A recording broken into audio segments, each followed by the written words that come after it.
Alabama south. Alabama? What? Alabama is on the south of America. Is it? Oh my god. I didn't know. Or would it have been better if I had said Georgia or Atlanta? Oh, yeah, that would have been a little bit better. Okay, yeah. okay, You know, fair enough. I take it because I did not know Alabama. I know Actually, Alabama. maybe I'm wrong because I'm really bad at geography. Now you're Salem. making me doubt myself. As Salem gets knocked down, but the real deal daddy comes in, and now he comes popping. Those cacti are prickly, I have to say. That's going to be the end of that one member of Heroes X. I mean, yeah, it's just a little bit unfortunate. It does happen, unfortunately. But like, you'd not wait. What car explosion off Footballist? Wait a minute. What is happening there? Stuff is happening around there. Yeah, NGD just gatekeeps and shut down the rotational Footballist. They shut down 2 members. Wow, okay, that's interesting. Okay,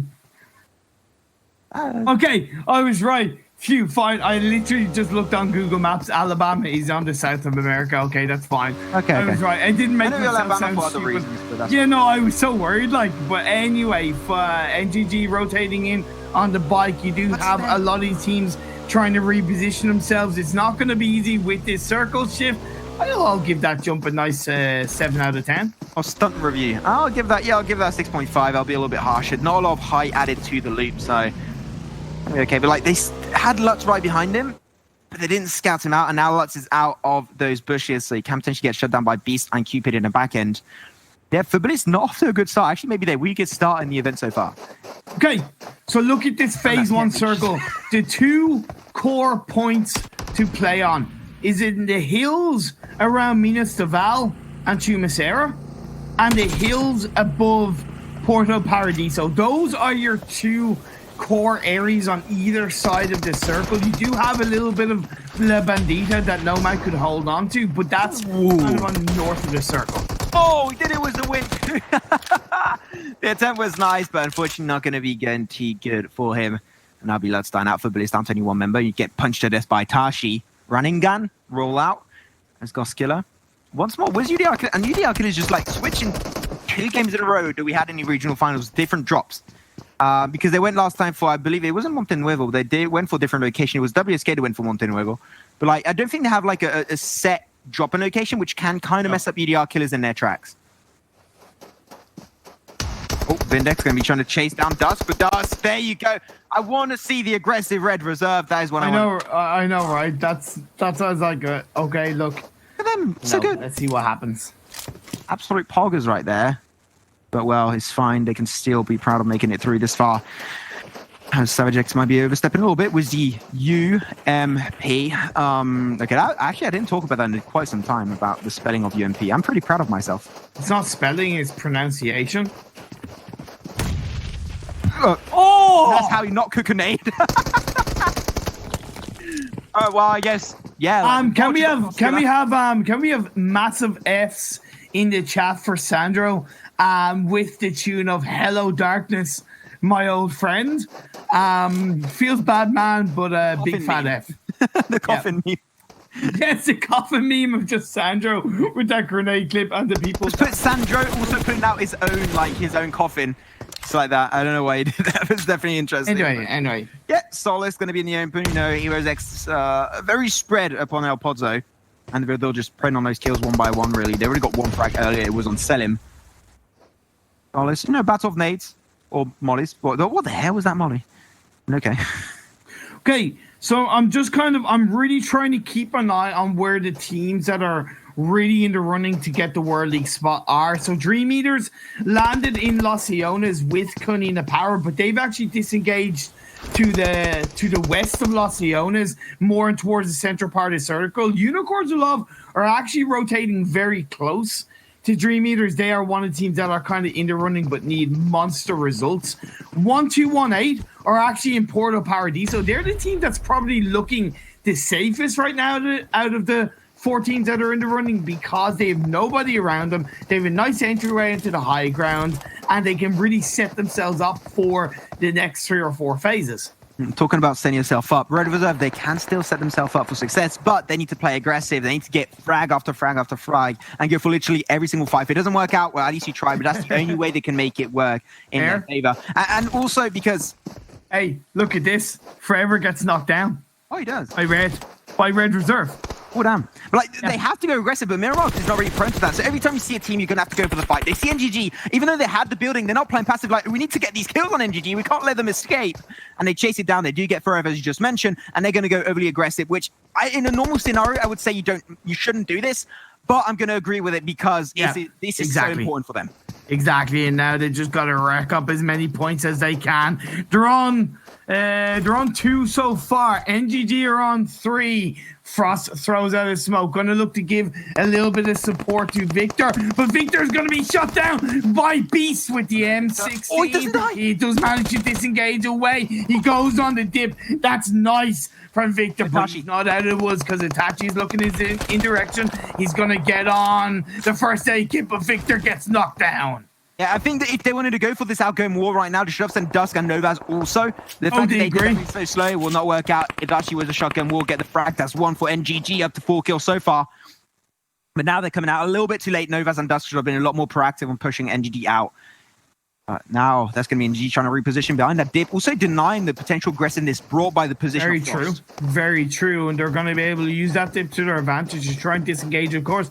They're still by the open road, so that definitely could still be turned around against them. But so far, they have definitely put themselves in a much-needed chance to disengage away. Members of Unique are getting pretty close to UDR Killers, but UDR Killers are just kind of pretty much disengaging away. Nano did get knocked down. He's going to get confirmed. You need to get 1 point. But phase 2 is about to show its, as you would say, Imperium ugly head, even though nothing wrong. Hey, I'm fixated. What's with your use of like ugly head? What did the circle do to you? I sound like that? No, you don't. I just okay. I was about to cry on broadcast. You sound like this. Ooh la la. I'm a little French boy and I love buckets. Well, actually, I'll give you 10 out of 10 on that impression. That was actually pretty good. Thank you very much. Okay. Yeah, so unicorns have lost the goal. Like they rotated it early from Picardo, something that Lowy talked about many times about the fact that you have to rotate if it is on the edge. It was on the edge there. So they left it early, which I'm pretty happy about. And the circle going to be shifting on Los Leones. And a chance of a city finish actually happening here are pretty big because Los Leones is huge. Don't go into Los Leones, please. Stay on the edge at least.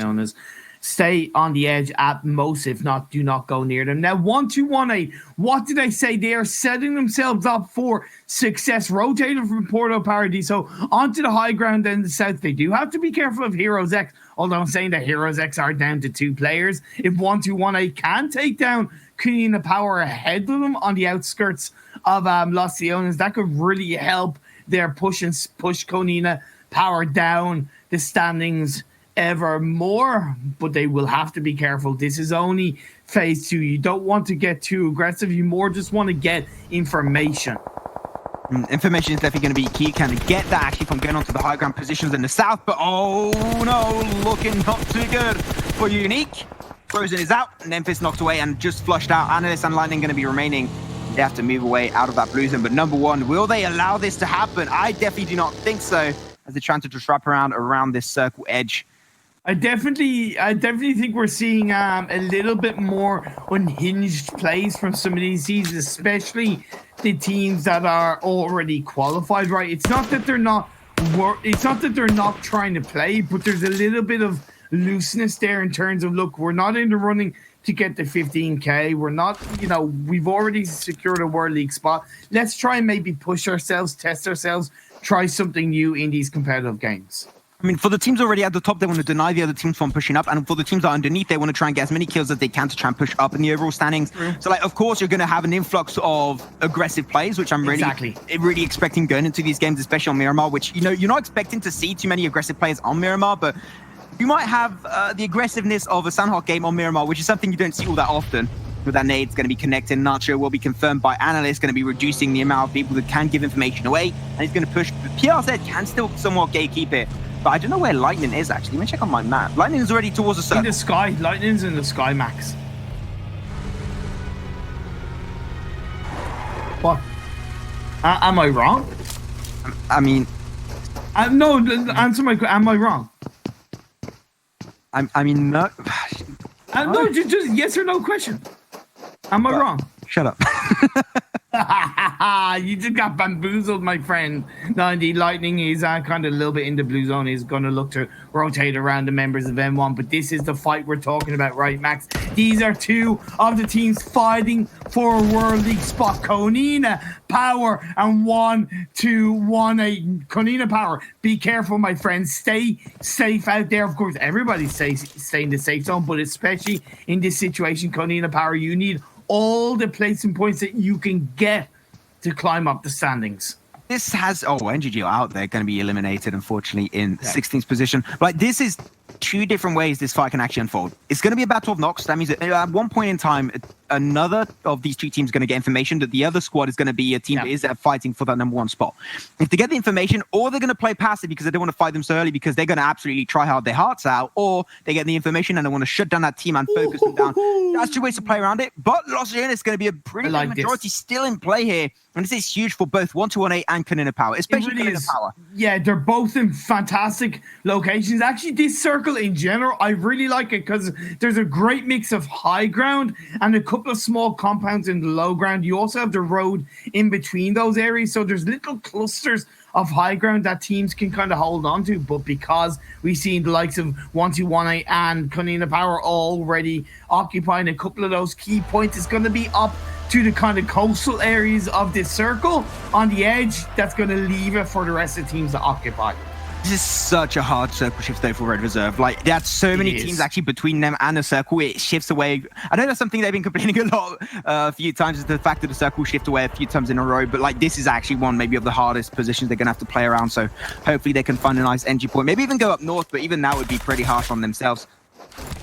They are heading down south, so they're actually not doing bad in terms of the rotation, as Morteza from make it up for it, with the suppressed mini 14 trying to clap towards WSK, push them back. Of course, WSK won't really hear the shots in terms of the sound of them, but they might be able to kind of, you know, hit off the car, get those physics, and of course just push away.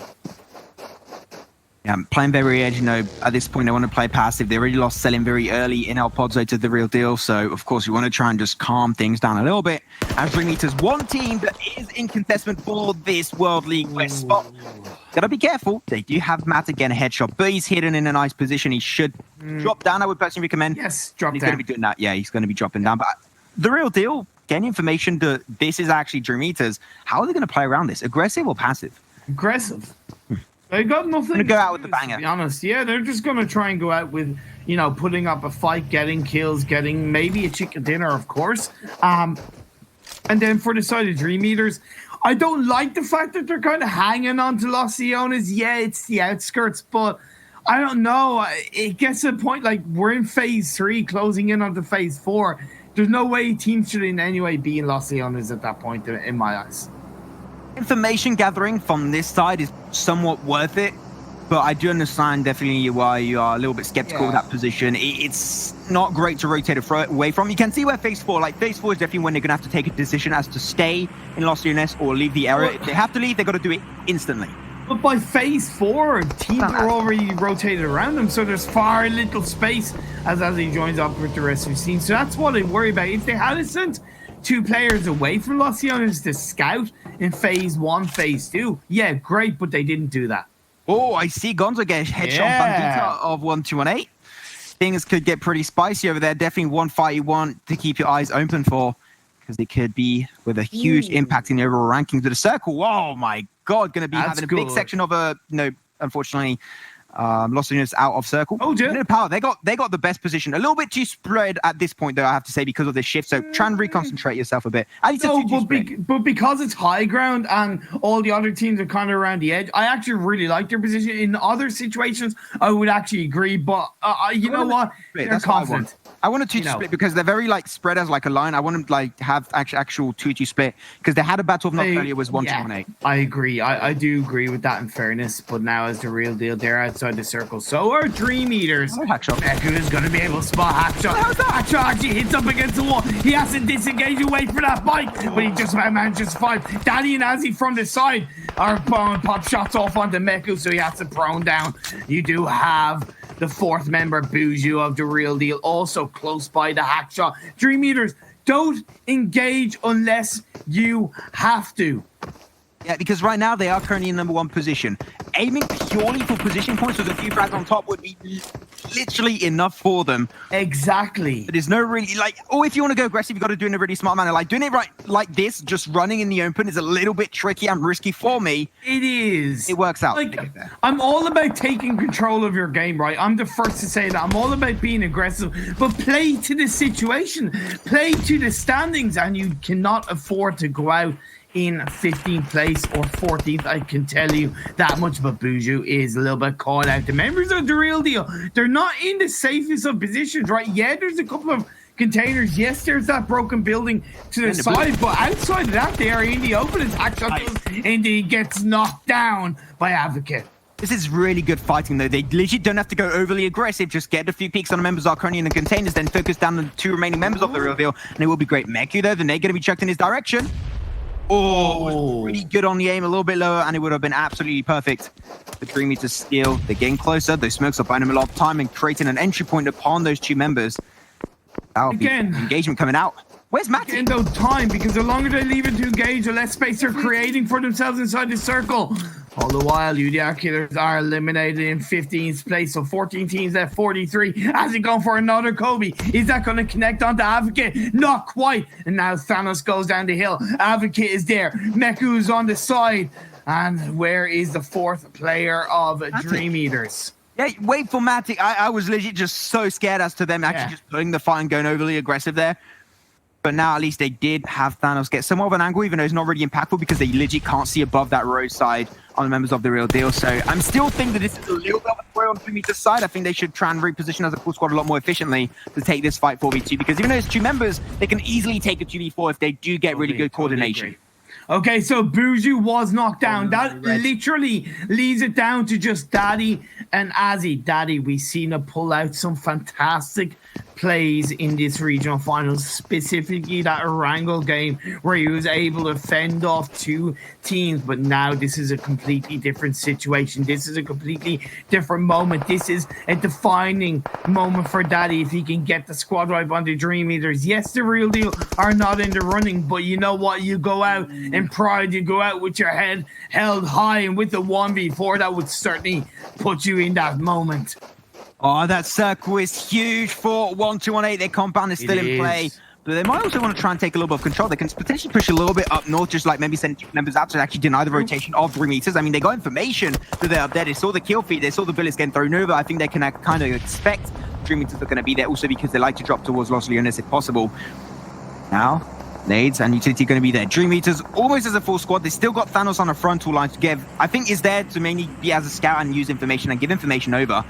And Bujo slowly going to be beating out in the back end of things. And here it is, a 3v2 going to be going over to Dream Eaters. They get Daddy also. And Azzy will be the last member standing. Now you have to rush in. Now you need your 4 kills. Dream Eaters, this is your fight to win. Sees Azzy around them, smoking a tramp fight. Just get shot back, and that confirms their suspicion. And that will be indeed the real deal. Going out in 14th position, and 4 kills secured for Dream Eaters, making it even better for them in the overall ranking. Yeah. It's harder for the 2 others. It is, but then again, they are outside the circle now. They haven't been able to get anywhere closer to the edge because of that engagement over the last couple of minutes, so it's still not easy. They're not out of the woods just yet, but definitely adding the kill points will help them as Heroes X engaging onto the members of Team 5. These 2 teams are out of the running, but they're not ready to give up the fight right now as Kudar goes in, leaves Sun HP on very low health, and indeed, the knockdown comes through.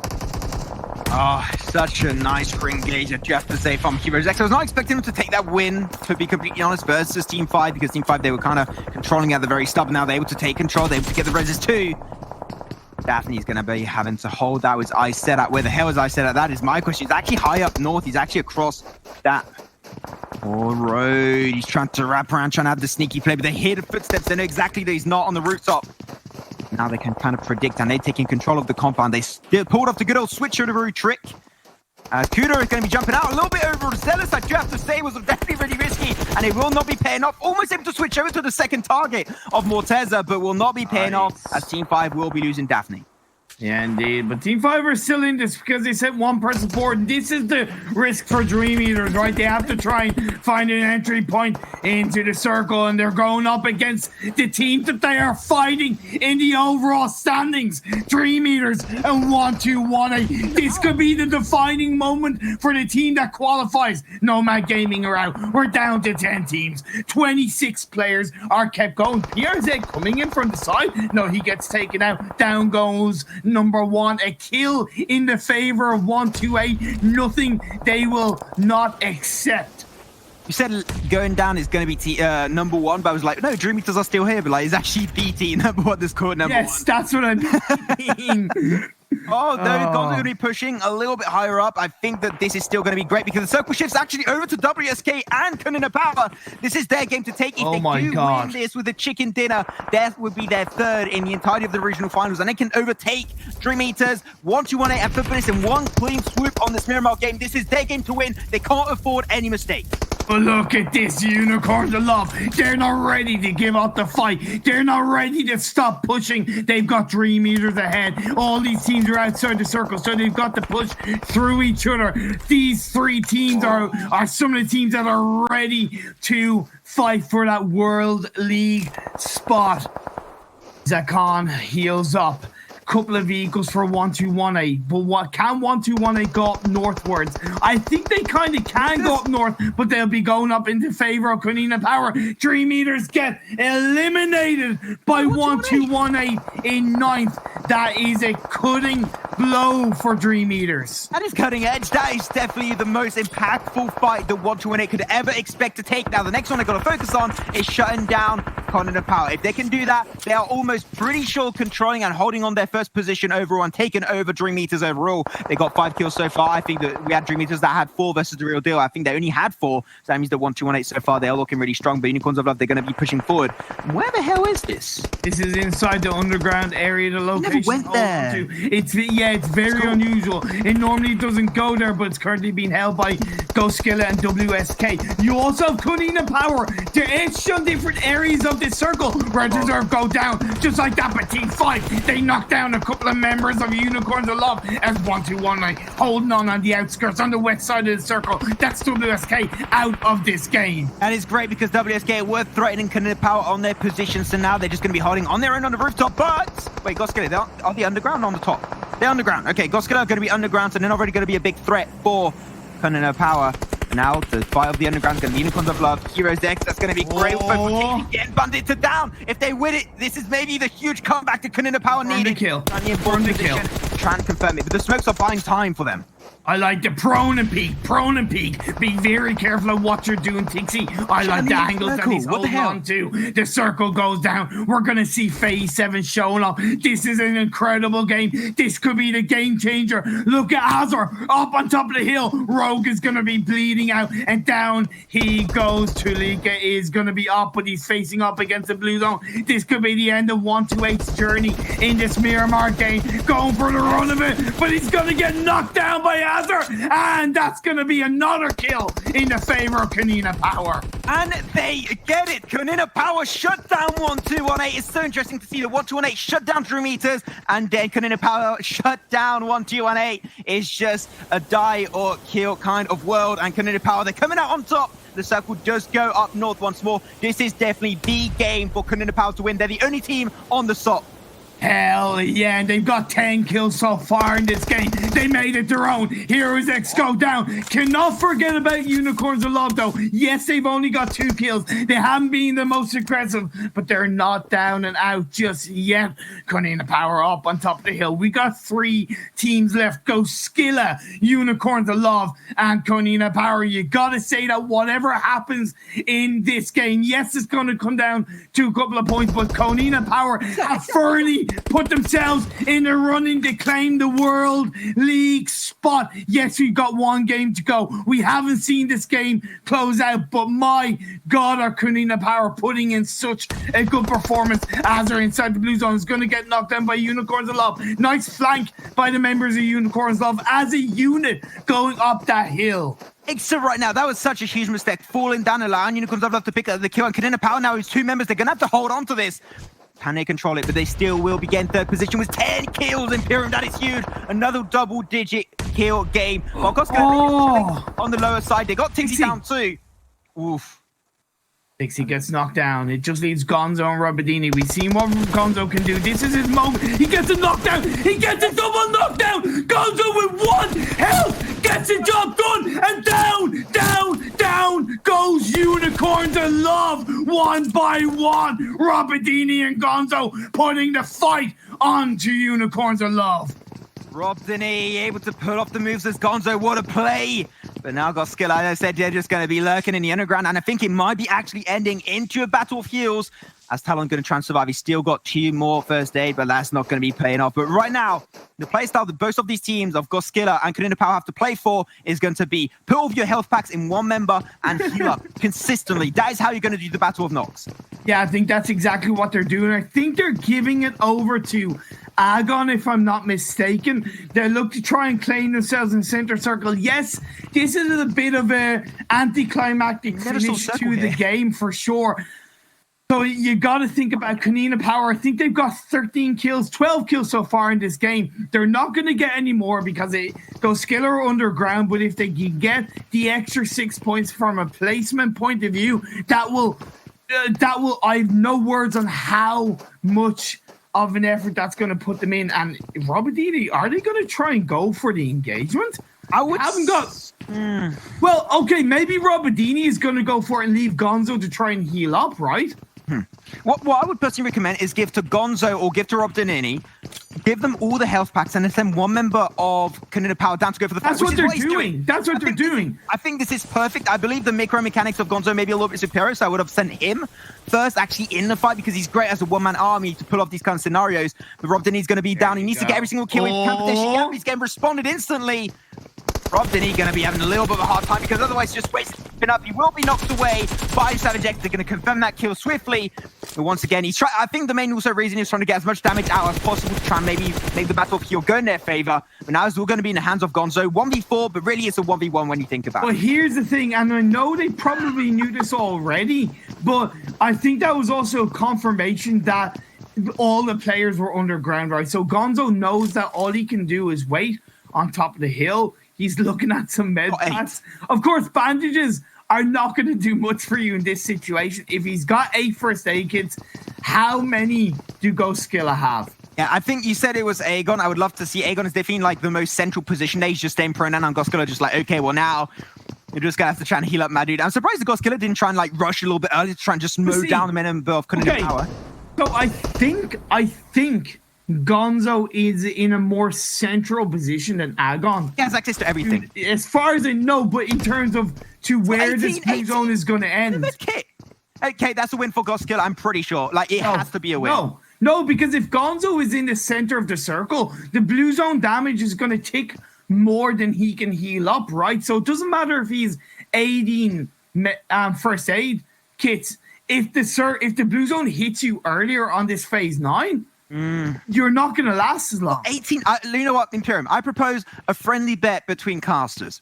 Okay. I propose to you, we vote who's going to be taking the win. I vote for Aegon. Gonzo. If it's Aegon, it's of course the healer of Goskilla, but I'm going to say Goskilla. Many in this one. Okay, I'm going to say... 18 and 1 medkit too. 1 medkit's huge. Okay, we'll take the bet now. It's all voted. It's all in the air. We'll have no more influence on this as the circle's going to be closing up. Gonzo just having the time of a lifetime. He's like, yeah, easy win for us, but he does not know that Aegon's got so many medkits. Okay, so now as the blue zone is closing in, Elon's going to go down. Whitey goes down. Savage X goes down, as is natural. And now Agon. When is he going to start kicking off the first aid kit? You know, he has to time it to absolute perfection. And like I said, if I'm not mistaken, the blue zone is going to hit Agon first. He's going to go down. This is it. It's the end of the journey for Goskilla in the 11th game. Look at that. I hate to say I told you so, but I told you so. Kanina Power putting the World League spot firmly in the palm of their hands. Look at that result. 12 kills, 20 points, 32. Boom.